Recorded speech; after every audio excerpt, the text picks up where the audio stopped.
and the City. Sean and the City. Good evening, this is Sean and the City on Gold 101.3 FM and ഒരു mobile phone വെച്ച് എന്തും ചെയ്യാം നമുക്ക്. ലോകത്തെ കീഴടക്കാം, ലോകത്തെ കാണാം, ലോകവുമായി സംവദിക്കാം, ലോകത്തെ ഒരു ചിത്രമായി പകർത്തുകയും ചെയ്യാം. അങ്ങനെ ഒരാളാണ് ഇന്ന് നമ്മുടെ കൂടെയുള്ളത്. ദുബായ് ഇന്റർനാഷണൽ ഫിലിം ഫെസ്റ്റിവൽ കഴിഞ്ഞു. പക്ഷേ I have A very special person with me. ഇദ്ദേഹം ദുബായ് ഇന്റർനാഷണൽ ഫിലിം ഫെസ്റ്റിവലായിട്ട് അനുബന്ധിച്ച് ഒരു ഷോർട്ട് ഫിലിം ഫെസ്റ്റിവൽ നടന്നിരുന്നു. മൊബൈൽ ഫോണിൽ ഫിലിം ഷൂട്ട് ചെയ്യുക എന്നുള്ളതായിരുന്നു ഈ ഷോർട്ട് ഫിലിം കോntestന്റെ പ്രത്യേകത. ഒരു മലയാളിയാണ്. 2000-ലധികം പേർ പങ്കെടുത്ത ഈ കോntesറ്റിൽ അവസാനം വിന്നറായത് ഒരു മലയാളിയാണ്. He is a young man and അദ്ദേഹത്തിന്റെ പേരാണ്. Hi, good evening. Hi, good evening, Shan. Hey, congratulations. Thank you so much. The world is listening to you. The city is listening to you. Mobile magic കാണിച്ച മാന്ത്രിക. പറയൂ, what's your name? Hi, my name is Tamar. ഞാൻ Ras al കൈമയിലാണുള്ളത്. അവിടെ അൽനോമി group എന്നൊരു കമ്പനിയുടെ media വിഭാഗത്തിന്റെ ചുമതലയാണ് ജോലി ചെയ്തുകൊണ്ടിരിക്കുന്നത്. ഒരുപാട് സന്തോഷം ഇവിടെ ഷാന്റെ മുന്നിൽ ഇങ്ങനെ വന്നിരിക്കാൻ കഴിഞ്ഞതിൽ. No. Tell me, ഒരുപാട് സന്തോഷം താമറിനെ പോലെ ഒരാളെ എനിക്ക് ഇന്റർവ്യൂ ചെയ്യാൻ കഴിഞ്ഞാൽ. താമർ എന്താ നേടിയത്? Let the city listen to you. Actually Dubai international film ഫെസ്റ്റിവലിന്റെ ഭാഗമായിട്ട് സാംസങ് നടത്തിയ ഒരു മത്സരമായിരുന്നു ഇത് കഴിഞ്ഞ വർഷം നടത്തിയിരുന്നു. അതിന്റെ 2ാം സീസൺ ആയിരുന്നു 2015 ഇപ്പോൾ നടന്നത്. എന്താ നടന്നത്? നമ്മൾ ചെയ്ത പ്രീവിയസ് വർക്കുകൾ ആ മൊബൈൽ കമ്പനിക്ക് അയച്ചു കൊടുക്കുക. എന്നിട്ട് അതിൽ അവരിൽ സോർട്ട് ഔട്ട് ചെയ്ത് ലാസ്റ്റ് 10 പേരെയാണ് സെലക്ട് ചെയ്യുക. എന്നിട്ട് ഈ 10 പേർക്ക് നൈല അൽ ഖാജ എന്ന് പറഞ്ഞിട്ടുള്ള UAE ഒരു എമിനന്റ് ഫിലിം മേക്കർ ഉണ്ട്. ആളുടെ കൂടെ ഇരുന്നിട്ടുള്ള ഒരു മെന്ററിംഗ് സെഷൻ ഉണ്ടായിരുന്നു. അപ്പൊ അവർ പറഞ്ഞു എങ്ങനെയുള്ള സിനിമകൾ എടുക്കണം, എന്തെല്ലാം ആയിരിക്കണം ചെയ്യേണ്ടത് എന്നുള്ളൊരു ഗൈഡ് ലൈൻസ് കാര്യങ്ങൾ തന്നു. എന്നിട്ട് അവർ നമുക്കൊരു നോട്ട് 5 മൊബൈലാണ് തന്നത്. എന്നിട്ട് അതിൽ 5 മിനിറ്റ് ദൈർഘ്യം കൂടാതെ ഒരു ഫിലിം ചെയ്യുക എന്നുള്ളതായിരുന്നു ടാസ്ക്. താമർ ചെയ്ത സിനിമയുടെ പേരായിരുന്നു? സത്യം പറഞ്ഞാല് ഞാൻ ഇപ്പൊ നമുക്ക് അവാർഡ് കിട്ടിയ ഫിലിമിന്റെ പേര് 72 kg എന്നാണ്. ആക്ച്വലി ലാസ്റ്റ് 10ലെ ബെസ്റ്റ് സെക്കൻഡ് ഫിലിമായിട്ട് ഇതാണ് സെലക്ട് ചെയ്തത്. ദുബായ് ഇന്റർനാഷണൽ ഫിലിം ഫെസ്റ്റിവലിലെ ഷോർട്ട് ഫിലിം ഫെസ്റ്റിവലില് സെക്കൻഡ് ബെസ്റ്റ് ഫിലിം മേക്കറായി മാറിയത് മലയാളിയാണ്. അദ്ദേഹത്തിന്റെ പേരാണ് Thamar. Thank you Thamar, congratulations. Thank you so much. And 72 kg വളരെ ഇൻട്രസ്റ്റിംഗ് ആയിട്ടുള്ള പേരാണ്. Tell me, what is 72 kg? 72 kg എന്ന് വെച്ചാൽ നമ്മള് ലൈഫിൽ ഒരുപാട് പേരെ പല സാഹചര്യങ്ങളും കാണാറുണ്ട്. ചിലപ്പോഴൊക്കെ നമുക്ക് കരുതും നമുക്ക് അവരെ സഹായിക്കണം, ചിലപ്പോൾ നമ്മൾ ഫിനാൻഷ്യലി അവരെ സപ്പോർട്ടും ചെയ്യാറുണ്ട്. പക്ഷെ നമ്മൾ കൊടുക്കുന്ന 1 രൂപയോ 2 രൂപയോ അവരുടെ ജീവിതത്തിൽ വലിയ ചേഞ്ചസ് ഒന്നും വരുത്താറില്ല. അത് വീണ്ടും അവർ ഈ പ്രോസസ്സ് കണ്ടിന്യൂ ചെയ്തുകൊണ്ടിരിക്കുക ചെയ്യാറ്. പക്ഷെ ഞങ്ങളൊരു തോട്ടം എന്താന്ന് വെച്ചാൽ നമ്മളിങ്ങനെ ഒരാളെ സഹായിക്കുമ്പോൾ അയാളുടെ ലൈഫിൽ അത് എന്തോളം ചേഞ്ചസ് ഉണ്ടാക്കാൻ പറ്റും. ഒരു ഫേമസ് കോട്ട് ഉണ്ട്, നിങ്ങൾ വിശക്കുന്ന ഒരാൾക്ക് മീൻ കൊടുക്കരുത്, പകരം അയാളെ മീൻ പിടിക്കാൻ പഠിപ്പിക്കുക എന്നുള്ളതാണ്. Very true.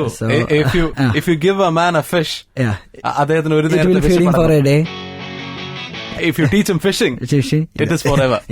ആ ഒരു കോട്ടിന്റെ ഇൻസ്പിറേഷൻ ഉണ്ടായിരുന്നു. അപ്പൊ അങ്ങനെയാണ് ഞങ്ങൾക്ക് 72 kg എന്ന കൺസെപ്റ്റ് കിട്ടിയത്. അപ്പൊ 72 kg അതിനെ കുറിച്ചുള്ള ഫിലിമാണ്. അതെ, അത്തരത്തിലുള്ള ഒരു മനുഷ്യന്റെ ജീവിതത്തിൽ നമുക്ക് എങ്ങനെ ചേഞ്ച് വരുത്താം എന്നുള്ളതിന്റെ ഒരു മൂവിയായിരുന്നു 72 kg. 72 kg എന്നുള്ള ഷോർട്ട് ഫിലിം ഷൂട്ട് ചെയ്ത ഒരു യങ് മാൻ അദ്ദേഹത്തിന്റെ പേര് താമർ എന്നാണ്. ദുബായ് ഇന്റർനാഷണൽ ഫിലിം ഫെസ്റ്റിവലിൽ ഇദ്ദേഹത്തിന് 2ാം സ്ഥാനം കിട്ടി. And he is a young budding filmmaker. So let's have a huge round of applause for Tamar. Thank you so much. And this is Sean and the City on Toll Free Fun. Sean and the City. Sean and the City. Sean and the City on Toll Free Fun. And I have a very interesting person. ഇദ്ദേഹം ഒരു film maker ആണ്, പക്ഷെ ഒരു short film maker ആണ്.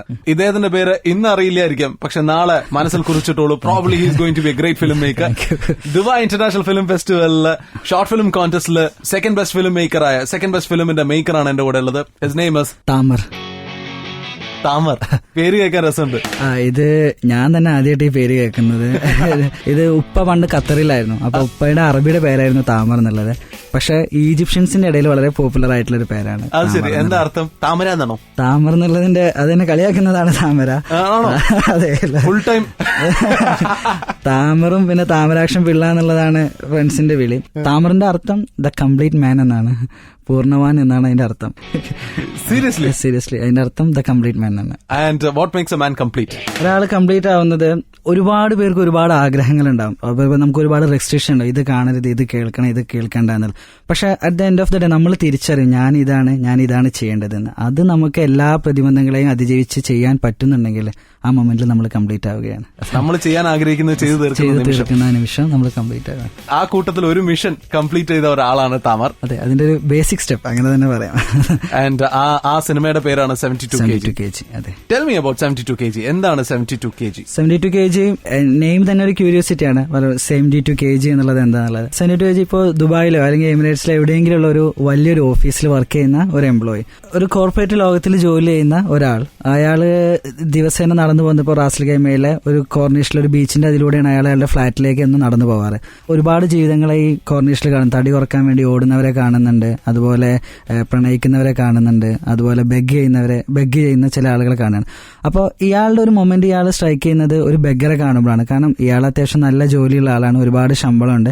പക്ഷെ അയാളുടെ അതേ ജനസിൽ പെട്ട അല്ലെങ്കിൽ നമ്മളുടെ എല്ലാം സഹോദരനായ ഒരാള് ഈ ഒരു സ്ട്രീറ്റിലിരുന്ന് ബെഗ് ചെയ്തുകൊണ്ടിരിക്കുന്ന ഒരു മൊമെന്റ് ആണ്. അപ്പൊ അയാളിങ്ങനെ മറ്റാൾ പൈസ ചോദിക്കുമ്പോൾ പോലും ഇയാൾ പൈസ കൊടുക്കുന്നില്ല. സോ നമുക്ക് തോന്നുന്നുണ്ട് ഇയാൾ ഇതൊക്കെ തോന്നുന്നുണ്ടെങ്കിൽ ഇയാൾ പൈസ കൊടുക്കാതെ പോകുന്നുണ്ടല്ലോ എന്ന്. അങ്ങനെ കാണിക്കുന്നത് പിന്നീട് അയാളെ ഫ്ലാറ്റിലെത്തുന്ന അയാൾ ഫ്ലാറ്റിൽ എന്തോ പെട്ടെന്നൊരു മൊമെന്റ് ആലോചിച്ച് ഒരു സാധനം തെരഞ്ഞുകൊണ്ടിരിക്കുകയാണ്. അങ്ങനെ അയാളുടെ ഷെൽഫുകളിലും കട്ടിലിന്റെ അടിയിലും അതുപോലെ അയാളുടെ പഴയ സ്ഥലങ്ങൾ വെച്ച സ്ഥലത്തൊക്കെ പോയിട്ട് തെരഞ്ഞുകൊണ്ടിരിക്കുകയാണ്. ഒടുവിൽ അയാൾ എന്താണ് തെരയുന്നത്, ആ സംഭവം ഒരു കാർഡ്ബോർഡ് ബോക്സിലായി കിട്ടുന്നത്. നെക്സ്റ്റ് മോർണിംഗ് രാവിലെ വീണ്ടും അയാൾ പതിപോലെ ഓഫീസിലേക്ക് പോകുന്ന വഴിയിൽ അയാൾ ആ കാർഡ്ബോർഡ് ബോക്സ് എടുക്കുകയാണ്. അപ്പോൾ പതിപോലെ ആ ബെഗർ ഇപ്പോഴും ആ സ്ഥലത്ത് തന്നെ ഇരിക്കുന്നുണ്ട്, ആളുകൾ അയാളുടെ മുന്നിലൂടെ പാസ് ചെയ്യുന്നുണ്ട്. അങ്ങനെ അയാൾ ഈ കാർഡ്ബോർഡ് ബോക്സുമായിട്ട് ഈ ബെഗറുടെ അടുത്ത് ചെല്ലുകയാണ്. അത് അയാൾക്കൊരു ഗിഫ്റ്റ് കൊടുക്കുന്നതാണ്. ആ സാധനമാണ് അത് എത്രത്തോളം മറ്റൊരാളുടെ ജീവിതത്തിലെ ചേഞ്ചസ് ഉണ്ടാക്കുന്നത് എന്നുള്ളതാണ് total movie. Very nice. Short ഫിലിംസിലൂടെ എന്താണ് താമർ പറയാൻ ഉദ്ദേശിക്കുന്നത്? What you want to say? I mean why are you a short film maker? The thing is that എന്റെ ഫാമിലി എന്ന് പറഞ്ഞാൽ വളരെ സ്ട്രിക്റ്റ് ആയിട്ടുള്ള ഒരു ഓർത്തഡോക്സ് ഫാമിലിയാണ്. സിനിമ കാണുക എന്നുള്ളത് ഒരു ക്രൈം പോലെ കൺസിഡർ ചെയ്യുന്നതാണ്. അത് ഒരിക്കൽ പോലും ഞങ്ങളെ സിനിമ കാണാൻ സമ്മതിക്കാറില്ല. മാത്രമല്ല ഇനിയിപ്പോൾ ഞാനും ഏട്ടനൊക്കെ പോയിട്ട് അപ്പുറത്തെ കടയിൽ നിന്ന് പോയിട്ട് വാടകയ്ക്ക് CD എടുത്തുകൊണ്ട് വരും. പക്ഷേ ഇമ്മ അത് പിടിച്ച് അങ്ങ് പൊട്ടിച്ച് കളിയാ ചെയ്യാറ്. അപ്പോൾ 15 രൂപക്ക് എടുത്ത CD-ക്ക് പിന്നെ ഞങ്ങൾ 70-75 രൂപ കൊടുക്കേണ്ട, എപ്പോഴും ഇതാ സംഭവിക്കാറ്. അപ്പോൾ അവരുടെ മുന്നിൽ എനിക്ക് കാണിക്കണം സിനിമ എടുക്കുന്നത്. അപ്പോൾ അവരുടെ സംബന്ധിച്ചിടത്തോളം സിനിമ വളരെ അശ്ലീലം നിറഞ്ഞതാണ്, സിനിമ ആളുകളെ വഴി തെറ്റിക്കുന്നതാണ്. ഈ ഒരു തോട്ടാണ് അവരും എൻ്റെ നാടും എല്ലാവരും വിശ്വസിച്ചുകൊണ്ടിരിക്കുന്നത്. അപ്പോൾ നമ്മളൊരു ഷോർട്ട് ഫിലിം എടുക്കുമ്പോൾ അതിൽ എന്തെങ്കിലും ഒരു മെസ്സേജ് അല്ലെങ്കിൽ എൻ്റെ ഫാമിലിനെ ആദ്യം കൺവിൻസ് ചെയ്യുക എന്നുള്ള ഒരു എലമെന്റ് ഞാൻ ആദ്യം നോക്കാറ്. അങ്ങനെ അവർക്ക് ഇഷ്ടാവുന്ന രീതിയിൽ ചെയ്തു. എന്താണിത്? ഇറാനിയൻ ഫിലിം മേക്കേഴ്സിന്റെ കഥ പോലെ ഉണ്ട് താമറിന്റെ കഥ. വളരെ സത്യമാണ്. ഞാൻ ജീവിതത്തിൽ ആദ്യമായിട്ടൊരു ഫിലിം കണ്ടത് തൃശ്ശൂർ ഒരു ഹോസ്റ്റലിൽ 8ാം ക്ലാസ്സിൽ പഠിക്കുന്ന സമയത്ത് ഒരു ഹോസ്റ്റലിലായിരുന്നു താമസിച്ചിരുന്നത്. അപ്പൊ അന്ന് രാത്രി 12 മണിക്ക് ഒരു 9:30 നേരത്തെ അവിടുത്തെ ഒരു കൂട്ടുകാരന്റെ കൂടെ സൈക്കിളിൽ ഇറങ്ങിപ്പോയിട്ട് ആദ്യമായിട്ടൊരു കിളിച്ചുണ്ടൻ മാമ്പഴം എന്നുള്ള ഫിലിമാണ് ഞാൻ ജീവിതത്തിൽ ആദ്യമായിട്ട് തിയേറ്ററിൽ പോയി കാണുന്നത്. കിളിച്ചുണ്ടൻ മാമ്പഴം എന്നുള്ള ഫിലിമാണ് ഞാൻ ജീവിതത്തിൽ ആദ്യമായിട്ട് തിയേറ്ററിൽ പോയി കാണുന്നത്.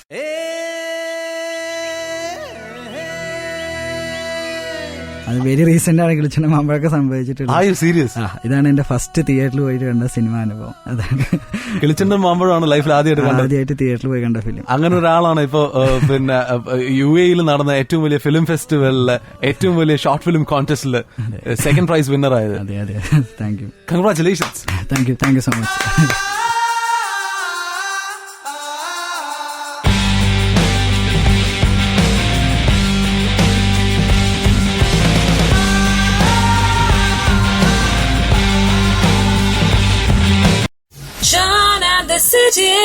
Sean and the City. ഇങ്ങനെയുള്ള ആളുകൾ ഇപ്പോഴും ഉണ്ടല്ലേ സിനിമ കാണണ്ടെന്ന് പറയുന്നത്? സിനിമ കാണണ്ടെന്ന് എനിക്ക് വളരെ സ്ട്രിക്റ്റ് ആയിരുന്നു. എനിക്ക് ഓർമ്മയുണ്ട് ഞങ്ങളുടെ വീട്ടിൽ ആദ്യമായിട്ട് TV വന്നത് ഞാൻ 10ൽ പഠിക്കുമ്പോഴാണ്. കാരണം എന്താ വെച്ചാല് നമ്മൾ അപ്പുറത്തെ വീട്ടുകളിൽ പോയിട്ട് TV കാണാൻ തുടങ്ങി. അപ്പൊ അത് ശല്യം അവർക്ക് കുറക്കുന്നതിന്. ഉമ്മ മാത്രമാണോ ഇങ്ങനെ? ഉമ്മയും സ്ട്രിക്റ്റ് ആണ്, ഉപ്പയും സ്ട്രിക്റ്റ് ആണ്. ഇതുവരെ ഉപ്പയും സിനിമ കണ്ടിട്ടില്ല? ഉപ്പ അവര് ഇപ്പൊ തുടങ്ങിയിട്ടുണ്ട് നമ്മളതൊക്കെ കാണുന്നത്. പക്ഷെ സിനിമ കാണുന്നത് അവർ ഒരിക്കലും എന്റർടൈൻ ചെയ്യാറില്ല. ആൻഡ് ഉമ്മ ഒടുവിൽ താമറുണ്ടാക്കിയ സിനിമ കണ്ടോ? അവര് കാണാറുണ്ട്. അതെ, ഞാൻ ആദ്യം ഇപ്പൊ അവർക്ക് വിളിച്ച് കഥ പറയും, അവർക്ക് ഇഷ്ടാവും, അപ്പോഴാണ് ഞാനത് ചെയ്യുന്നത് തന്നെ. ഉമ്മയ്ക്കും ഉപ്പയ്ക്കും ഇഷ്ടപ്പെട്ടാലാണ് ആ കഥ തന്നെ സിനിമയാക്കാൻ തീരുമാനിക്കുന്നത്. അതെ അതെ, അതാണ് കാരണം അൾട്ടിമേറ്റ്ലി അവരുടെ ഹാപ്പിനെസ് കൂടെ നമ്മൾ നോക്കുക എന്നുള്ളതുണ്ട്. സോ ഒരു റെവല്യൂഷണറി മകനല്ല. റെവല്യൂഷണറി അല്ല, പക്ഷെ ഈ ഒരു ബാക്ക്ഗ്രൗണ്ടിൽ നിന്ന് ഫിലിം എടുത്തു എന്നുള്ളത് ഒരു വലിയ റെവല്യൂഷൻ തന്നെയാണ്. മറ്റുള്ളവരെ വെല്ലുവിളിക്കുന്നതല്ല റെവല്യൂഷൻ. അപ്പോ വെല്ലുവിളിക്കുന്നതല്ല നമ്മൾക്ക്, പക്ഷെ അവരോട് ടാക്കിൾ ചെയ്തിട്ട് അത് ചെയ്യാൻ പറ്റിയാലും മതി. താമറിന്റെ ടാക്ലിംഗ് എനിക്ക് ഇഷ്ടപ്പെട്ടു. Tell me something Tamar. Cinema കാണരുത് എന്ന് പറയുന്ന ഒരു സമൂഹത്തിൽ നിന്നും വന്ന ഒരാൾ ഒരു സിനിമ ഉണ്ടാക്കുന്നു. ആൻഡ് ആ ഫിലിം ദുബായ് ഇന്റർനാഷണൽ ഫിലിം ഫെസ്റ്റിവലിലെ ഏറ്റവും മികച്ച 2ാമത്തെ ഹ്രസ്വ സിനിമയാവുന്നു. സന്തോഷമുണ്ട്. കാരണം ഇപ്പൊ എന്റെ ഒരു ഫ്രണ്ട് എനിക്ക് വിളിച്ചു പറഞ്ഞത്, താമർ നിനക്ക് സെക്കൻഡ് കിട്ടിയെങ്കിൽ എന്നെ സംബന്ധിച്ചോളം നിനക്കാണ് ഫസ്റ്റ് കിട്ടിയിട്ടുള്ളത്. കാരണം എന്താണെന്ന് വെച്ചാൽ ചിലപ്പോൾ ഫസ്റ്റ് കിട്ടിയവരൊക്കെ ഭയങ്കര സപ്പോർട്ടോട് കൂടി അല്ലെങ്കിൽ ഒരുപാട് സിനിമ കണ്ട് വളർന്നവരായിരിക്കാം. പക്ഷെ നമ്മളൊന്നും അങ്ങനെ വന്നവരല്ല. എന്നിട്ട് നമ്മളിത് അച്ചീവ് ചെയ്യാൻ എന്നെ സംബന്ധിച്ചോളം നീ ഫസ്റ്റ് ആണ് എന്നൊരു കൂട്ടുകാരൻ വിളിച്ചിരുന്നു. താമര എങ്ങനെ ഇപ്പൊ സിനിമ കാണും? ഇപ്പൊ ആര് സിനിമ കണ്ടാന്ന് പറഞ്ഞാലും പോയി കാണോ? ഇപ്പൊ ഞാൻ എല്ലാ പടവും പോയി കാണും,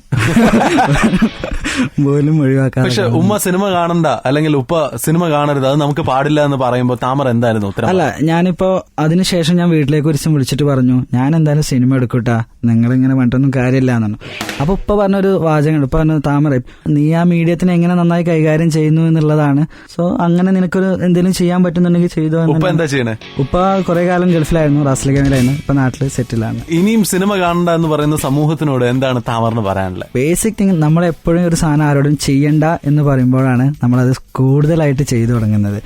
എല്ലാവർക്കും കാണാനും കേൾക്കാനുള്ള ഫ്രീഡം കൊടുക്കണം, എന്നിട്ട് അവർ തീരുമാനിക്കും എന്താണ്. What is cinema for you? ഒരുപാട് ആർട്ട് ഫോമുകളുണ്ട്, പക്ഷെ സിനിമ ഉണ്ടാക്കുന്ന ആ ഒരു ഇമ്പാക്റ്റും, അത് ഇപ്പോൾ കൊറിയയിലുള്ള ഫിലിം മലയാളികൾ കാണുന്നു, അല്ലെങ്കിൽ മലയാളത്തിലുള്ള ഫിലിം അമേരിക്കക്കാർ കാണുന്നു, അങ്ങനെ അതിന് പ്രത്യേകിച്ച് ഒരു ലിമിറ്റേഷനോ ഒന്നുമില്ല. നമ്മളൊരു പ്രോപ്പർ സാധനം നമ്മുടെ ഒരു ആർട്ടിസ്റ്റിക് രീതിയിൽ ചെയ്യുന്നത് അത് ലോകം മുഴുവൻ എത്താനുള്ള സ്കോപ്പ് ഉണ്ട്. താമറിന്റെ വാപ്പച്ചി കഥയെ കുറിച്ച് പറയൂ. ഗൾഫിൽ ഒരുപാട് പേര് കണ്ടിട്ടുണ്ടോ? വാപ്പച്ചി കഥ അത് സത്യം പറഞ്ഞാല് എനിക്കൊരു വീണ് കിട്ടിയ ഒരു മൊമെന്റ് ആയിരുന്നു. അതായത് ഉപ്പ ഞങ്ങളോട് എപ്പോഴും പറയാറുണ്ട്, ഞാൻ എപ്പോഴും നിങ്ങളെ പേഴ്സ് ചെക്ക് ചെയ്യും, അതിൽ പൈസ കൂടുതലുണ്ടെങ്കിൽ ഞാൻ പൈസ എടുത്ത് മാറ്റി വെക്കും, പൈസ ഇല്ലെങ്കിൽ ഞാൻ വെക്കും. ഇങ്ങനെ ഉപ്പ ചെയ്യാറുണ്ട്. മനസ്സിലായില്ല. ഞാനും ഉപ്പയൊക്കെ ഒരുമിച്ചാണ് നമ്മുടെ ഗൾഫിൽ താമസിച്ചത്. ഞാൻ ഉപ്പ ഏട്ടൻ എല്ലാവരും ഒരു ഇതിലായിരുന്നു. അപ്പൊ ആ സമയത്ത് ഉപ്പ പറയും, പേഴ്സിൽ എപ്പോഴും കൂടുതൽ പൈസ കണ്ടാൽ ഉപ്പ പൈസ മാറ്റി വെക്കും, ഇത്ര നിങ്ങൾക്ക് ആവശ്യമില്ല എന്നിട്ട്. അഥവാ അതിൽ പൈസ ഇല്ലെങ്കിൽ ഉപ്പ നമുക്ക് പേഴ്സിൽ തിരിച്ച് പൈസ വെച്ചിട്ടുണ്ടാവും. അപ്പൊ അവര് നൽകുന്ന ഒരു കെയർ ഉണ്ട്. വാപ്ചികഥയുടെ തീം എന്ന് പറഞ്ഞാല് ഒരുമിച്ച് താമസിക്കുന്ന ഒരു വാപ്പയും മകനുമാണ്. അപ്പൊ മകൻ അവൻ്റെതായ ചെലവുകളുണ്ട്. അപ്പൊ അവൻ ഉപ്പയിൽ നിന്ന് കുറച്ച് പൈസ ഹൈഡ് ചെയ്ത് വെക്കുകയാണ്. അപ്പൊ അതായത് മക്കള് വലുതാകുമ്പോൾ അവർ കരുതാണ് നമുക്ക് നമ്മുടേതായ പ്രൈവസി ആയിട്ടുണ്ട്, സ്വകാര്യത ആയിട്ടുണ്ട് എന്നുള്ള ആ രീതിയിലേക്ക് കാര്യങ്ങൾ മാറ്റുന്നതാണ്. പക്ഷെ അവന് ആ ഉപ്പ കാണാതെ ഹൈഡ് ചെയ്ത് വെക്കുന്ന പേഴ്സിലേക്ക് ഉപ്പ ഒരു 100 രൂപ വെക്കുന്നതാണ് വാപ്ചികഥയുടെ തീം എന്നുള്ളത്. ഗ്രേറ്റ്. അതായത് നിങ്ങൾ ഉപ്പാനെ എത്ര പറ്റിച്ചാലും ഉപ്പാക്ക് നിങ്ങളെ പറ്റിക്കാൻ പറ്റില്ല. അവര് നമ്മളെ സ്നേഹം കൂടിക്കൊണ്ടേയിരിക്കുന്നു എന്നുള്ള ഒരു മെസ്സേജ് ആയിരുന്നു അത് ചെയ്തത്. Sean and the City. Sean and the City. ഒരു ഫിലിം മേക്കർ വലുതാവുന്നത് അദ്ദേഹത്തിന്റെ സിനിമ ചെറുതാവുമ്പോഴാണെന്നാ പറയാ. ആൻഡ് താമർ ആ പാതയിലൂടെയാണ് താമർ ഇപ്പോൾ വണ്ടി ഓടിച്ചോണ്ടിരിക്കണേ. അതെ. 72 kg എന്നുള്ള ഷോർട്ട് ഫിലിം ഇപ്പോൾ യൂട്യൂബിലുണ്ട്. ദുബായ് ഇന്റർനാഷണൽ ഫിലിം ഫെസ്റ്റിവലിലെ ഏറ്റവും മികച്ച 2ാമത്തെ ഷോർട്ട് ഫിലിമായിട്ട് തെരഞ്ഞെടുക്കപ്പെട്ട ഫിലിമാണ്. ഈ ഫിലിം ഷൂട്ട് ചെയ്തത് ഒരു മൊബൈൽ ക്യാമറയിലാണ്. ആൻഡ് അതിന്റെ മേക്കറാണ് നമ്മുടെ കൂടെ ഉള്ളത്. He's A Malayali. Congratulations. Thank you. And Tamar, tell me, എങ്ങനെ ഷൂട്ട് ചെയ്ത്? ഇതൊരു മൊബൈൽ ഫിലിം ആണെങ്കിൽ പോലും നമ്മൾ മൊബൈൽ ഷൂട്ട് ചെയ്യാൻ വേണ്ടി മാത്രമേ ഉപയോഗിച്ചിട്ടുള്ളൂ. ബാക്കി എല്ലാ കാര്യത്തിലും നല്ല ക്വാളിറ്റി തന്നെയാണ് ഫോളോ ചെയ്തിട്ടുള്ളത്. ഇതിന്റെ ക്യാമറ നമ്മുടെ കൂടെ ചെയ്തിട്ടുള്ളത് അജ്മാനിലെ റഹീം ഖാൻ എന്നുള്ള റഹീം അമേസിംഗ് എന്ന ഒരാളാണ്. സാൾട്ട് മാങ്കോട്ടി എന്ന റീസെന്റ് ഇറങ്ങിയ മൂവിയുടെ മ്യൂസിക് ഡയറക്ടറായ ഹിഷാം അബ്ദുൽ വഹാബാണ് ഫിലിമിന്റെ മ്യൂസിക് ചെയ്തിട്ടുള്ളത്. എന്റെ വാപ്ചികഥയുടെ മ്യൂസിക് ഹിഷാം തന്നെ ചെയ്യാറുള്ളത്. അതുപോലെ തന്നെ സൗണ്ട് എഫക്ട്സ് കാര്യങ്ങൾ നമ്മൾ ചെന്നൈയിലുള്ള സിംഗ് സിനിമ എന്നുള്ള അവര് മായ പോലെയുള്ള ഫിലിമൊക്കെ ചെയ്ത ടീമാണ്. നിങ്ങൾ ഇവിടുന്ന് അങ്ങോട്ട് അയച്ചു കൊടുത്തു? അവര് ഫിലിം നമ്മൾ ചെയ്ത് അവർക്ക് അയച്ചു കൊടുത്തു. അവരാണ് സൗണ്ട് എഫക്ട്സ് ചെയ്തത്. അതും ആ സമയത്ത് അവിടെ ഫ്ലഡ് വന്നുകൊണ്ട് നമ്മളെ ഫിലിം ഇച്ചിരി ഡിലേ ആയി. കാരണം അവർക്ക് ഇലക്ട്രിസിറ്റി ഒക്കെ പ്രോബ്ലം ഉണ്ടായി. എങ്കിലും അവരുടെ ആ ടൈമിൽ നിന്നിട്ട് അത് നമുക്ക് ഡെലിവറി ചെയ്യാൻ പറ്റി. ഫ്രണ്ട്സ് ഉള്ളവരെ ബാക്കിയുള്ളവരെല്ലാം കൂടെ സപ്പോർട്ട് കൂടിയാണ് ഫിലിം ചെയ്തിട്ടുള്ളത്. പിന്നെ 2 പേരാണ് ഇതിൽ അഭിനയിച്ചിട്ടുള്ളത്. ഒന്ന് ജിജേഷ് മേനോൻ, ദുബായിലുള്ള ഒരാളാണ്. അതുപോലെ തന്നെ എന്റെ ഓഫീസിൽ അടിച്ചു വരുന്ന ഒരാളുണ്ട്, ഗംഗാറാം. ആളൊരു ഹിന്ദിക്കാരനാണ്. ഗംഗാറാം എന്നുള്ള ആളാണ് ഈ സിനിമയുടെ ഹീറോ. ആളാണ് നമ്മുടെ ഓഫീസിൽ അടിച്ചു വരുന്ന ഒരാളാണ്. അയാളാണ് ചിത്രത്തിന്റെ ഹീറോ അയച്ചത്. That's so amazing. Thank you. Office വൃത്തിയാക്കുന്ന ഗംഗാറാമിനെയാണ് സിനിമയിലെ ഹീറോ ആക്കിയത്. ആൻഡ് ഗംഗാറാം എങ്ങനെയുണ്ടായിരുന്നു? ഗംഗാറാം ഇപ്പൊ എല്ലാരും പറയുന്നത് അയാള് വളരെ തകർത്തിട്ടുണ്ടെന്നാണ് ഫിലിം കണ്ടവരൊക്കെ പറയുന്നത്. ഗംഗാറാമിന് അറിയോ ഗംഗാറാം തകർത്തു? ഗംഗാറാമിനെ ഞാൻ ഫിലിം കൊണ്ടേ കാണിച്ചു കൊടുത്തിരുന്നു. നമുക്ക് അവാർഡ് കിട്ടിയ കാര്യമൊക്കെ ഷെയർ ചെയ്തിരുന്നു, മൊമെന്റ് ഒക്കെ കൊടുത്തിരുന്നൊക്കെ ചെയ്തിരുന്നു. അത് ഹാപ്പിയാണ്. ഇത് സെക്കൻഡ് ബെസ്റ്റ് ഷോർട്ട് ഫിലിമിന്റെ കഥ. അതെ. ബെസ്റ്റ് ഷോർട്ട് ഫിലിം ഏതായിരുന്നു? അപ്പൊ ബെസ്റ്റ് ഷോർട്ട് ഫിലിം കിട്ടിയത് ഒരു തുർക്കിയിലെ ദോർഹാൻ എന്ന് പറഞ്ഞിട്ട് ഒരാൾ ചെയ്തിട്ടുള്ള ദ ആക്ട് എന്നൊരു മൂവിക്കായിരുന്നു. ആക്ച്വലി ഈ കോമ്പറ്റീഷൻ ലാസ്റ്റ് 10 എത്തിയതിൽ ഞങ്ങൾ 2 പേരെ ഇന്ത്യക്കാരുണ്ടായിരുന്നുള്ളൂ. ഒന്ന് ഞാനും പിന്നെ മലയാളിയായിട്ടുള്ള ഒരു സ്റ്റീവ് പോൾ എന്ന് പറഞ്ഞിട്ടൊരു ഷാർജയിലുള്ള ഒരു പയ്യനും ആയിരുന്നു ഉണ്ടായിരുന്നത്. സ്റ്റീവ് പോളിന്റെ ഫിലിം എങ്ങനെയായിരുന്നു? സ്റ്റീവ് പോളിന്റെ ഫിലിം നല്ലതായിരുന്നു. ഡെട്രിമെന്റ് എന്നായിരുന്നു മൂവി. ഇന്നലെ ഞാനത് കണ്ടിട്ടുണ്ടായിരുന്നു. അത്യാവശ്യം അതും അവൻ വളരെ 16 വയസ്സുള്ള അവന് പ്രായം. അന്ന് അവൻ അവിടെ വന്നപ്പോൾ തന്നെ ബാക്കിയുള്ളവരൊക്കെ വണ്ടറായിരുന്നു. കാരണം ബാക്കിയുള്ളവരൊക്കെ 40-45 വയസ്സുള്ള ഫിലിം മേക്കേഴ്സ്. കാരണം അവൻ ചെയ്ത ഒരു ഓഫ്ലൈൻ എന്നുള്ള മൂവിയാണ് അവന് സെലക്ഷൻ കിട്ടിയത്. ഒരു ഫീലുള്ള ഒരു ഫിലിം ആയിരുന്നു അത്. പിന്നെ ബാക്കിയുള്ളവർ ഇറ്റലിക്കാരുണ്ടായിരുന്നു, ഒരു ജപ്പാൻ, പിന്നെ തുർക്കി, അപ്പൊ ലോകത്തിനുള്ള മത്സരമായിരുന്നു. ഇങ്ങനെ ഞങ്ങൾക്ക് വളരെ പേടിയുണ്ടായിരുന്നു അത്. ദുബായിലെ ഏറ്റവും വലിയ ഫിലിം ഫെസ്റ്റിവൽ തന്നെയാണ് ഡിഫ്. സ്റ്റീവിന്റെ സിനിമ ഗംഭീരമായിരുന്നു. സ്റ്റീവിന്റെ ഫിലിം വളരെ ഉഷാറായിരുന്നു. അത് 5 മിനിറ്റുള്ള ഒരു ഫിലിമാണ്. ത്രില്ലർ ജോണറുള്ള ഒരു സംഭവമായിരുന്നു. Steve, congratulations. മലയാളിയായിട്ടുള്ള മറ്റൊരു യുവാവ് കൂടി ഇതിൽ മത്സരിച്ചു. ആൻഡ് ഹീസ് ജസ്റ്റ് 16 എന്ന് പറയുമ്പോൾ congratulations Steve. And tell me, first കിട്ടിയ സിനിമയെ കുറിച്ച്. ഫസ്റ്റ് കിട്ടിയത് ദ ആക്ട് എന്നുള്ളൊരു മൂവി ആയിരുന്നു. ദ ആക്ട് അത് തുർക്കി ലാംഗ്വേജിലാണ്. അതിൽ ഡയലോഗും കാര്യങ്ങളുണ്ട്. അവർക്കത് ഫിലിം ഇതുവരെ അവർ ഓൺലൈനിലാക്കിയിട്ടില്ല, പക്ഷെ എനിക്ക് അയച്ചു തന്നിട്ടുണ്ടായിരുന്നു. ഫിലിമിന്റെ തീം അത് നമ്മൾ കണ്ട് ശീലിച്ച കഥകളൊന്നുമല്ല, മറിച്ച് അതിലൊരു പുതിയൊരു വിഷ്വൽ ട്രീറ്റ് ഉണ്ടായിരുന്നു, ഒരു മെത്തേഡ് ഉണ്ടായിരുന്നു. ലൈക്ക് ഒരു സ്ത്രീ ക്യാമറ നോക്കി കുറെ ചിരിക്കുന്നത്, കുറെ കരയുന്നത്, എക്സസൈസ് ചെയ്യുന്നത്. അറ്റ് ദ എൻഡ് ഓഫ് അതൊരു ബ്യൂട്ടിഫുൾ ആയിട്ടുള്ള ഒരു കൺസെപ്റ്റ് ആയിരുന്നു. സോ ആ മൂവിക്കാണ് ഫസ്റ്റ് കിട്ടിയിട്ടുള്ളത്. And what you think? 1ാം സമ്മാനം കിട്ടിയില്ല, 2ാം സമ്മാനമാണ് കിട്ടിയത്. അല്ല, അതൊരു വാശിയാണോ, നഷ്ടമാണോ, നേട്ടമാണോ? എന്തായാലും നമ്മുടെ 10 പേരുടെയും ഫിലിം ഡിഫിൽ പ്രദർശിപ്പിക്കും എന്നുള്ളത് തന്നെ വലിയൊരു ഗ്രേറ്റ് സംഭവമായിരുന്നു. അതിൽ 2ാം സ്ഥാനം കിട്ടിയെന്നുള്ളത് പ്രതീക്ഷകൾക്ക് അപ്പുറമായിരുന്നു. അപ്പോൾ വാട്ട്സ് യുവർ ഫീലിംഗ്? ഇനി 72 kg കാണാത്തവരടുത്ത് എന്താ പറയാനുള്ളത്? 72 kg എല്ലാവരും കാണുക. യൂട്യൂബിലുണ്ട് 72 kg. മൊബൈലിലെടുത്ത ഒരു ഫിലിമാണ്. പക്ഷെ അത് നിങ്ങൾക്ക് എല്ലാവർക്കും ഇഷ്ടം. കാരണം നമ്മൾ കണ്ട ഒരുപാട് കാഴ്ചകളിൽ അതിനുള്ളൊരു ചെറിയൊരു തിരുത്തു പോലുള്ള ഒരു സംഭവം ഉണ്ട്. അതിൽ കണ്ടവർക്കൊക്കെ നല്ല അഭിപ്രായമാണ്. കാണാത്തവരെല്ലാവരും അത് കാണുക. യൂട്യൂബില് 72 kg ഷോർട്ട് ഫിലിം അടിച്ചാൽ വരും. കളർ മീഡിയ ഫാക്ടറി എന്നുള്ളൊരു ചാനലാണ്. എന്റെ ഒരു ഫ്രണ്ടാണ് അത് പ്രൊഡ്യൂസ് ചെയ്തിട്ടുള്ളത്. UAE മലയാളികൾക്ക് അഭിമാനിക്കാം, കൂട്ടത്തിൽ ഒരാൾ ഒരു ഫിലിം മേക്കർ ആണെന്ന് പറയുമ്പോൾ. Thank you. Great talking to you. So what's your feeling? City is listening to you. ഗൾഫിലേക്ക് വരുമ്പോൾ എല്ലാവരും പറയാറുണ്ട് നമ്മളെല്ലാം അവസാനിക്കാൻ പോവുകയാണ്, അതുപോലെ തന്നെ ഇവിടെ ഇനി പ്രത്യേകിച്ചൊന്നും ചെയ്യാനില്ല, ജോലിയും ശമ്പളവും അങ്ങനെ ആയിരിക്കും എന്നുള്ള. പക്ഷെ നമ്മൾ മരുഭൂമി നോക്കിയാൽ കാണാം, അവിടെ ഒരുപാട് കള്ളിമുൾ ചെടികൾ വരുന്നുണ്ട്. ഒരു വെള്ളമില്ലാതെ ചില ചെടികൾ ഇങ്ങനെ വളർന്നുകൊണ്ടിരിക്കുന്നുണ്ട്. സോ എവിടെയാണ് എന്നുള്ളതല്ല, നമ്മൾ എന്ത് ചെയ്യുന്നു എന്നുള്ളതാണ്. സോ അത്തരത്തിൽ ഞങ്ങൾ ചെയ്തതിന്റെ ഫലമാണ് സിനിമ എടുക്കാൻ പറ്റിയതും സിനിമ ഡിഫിൽ അംഗീകാരം കിട്ടിയതും ഇപ്പൊ ഷാന്റെ മുന്നിൽ ഇങ്ങനെ ഇരിക്കാൻ കഴിഞ്ഞതൊക്കെ. സോ ചെയ്യുക എന്നുള്ളതാണ്. It's an honor, sir. It's an honor. ചെയ്യാൻ കഴിയുമോ എന്നുള്ളതല്ല, ചെയ്യുക എന്നുള്ളതാണ്. And that is life. That makes your life. Thank you very much, Tamar. Thank you so much. അവസാനമായിട്ട് ഒന്നുകൂടി പറയട്ടെ, താമർ എന്ന് പറഞ്ഞു കഴിഞ്ഞാൽ it means the complete man. അതാണ് അതിന്റെ അർത്ഥം.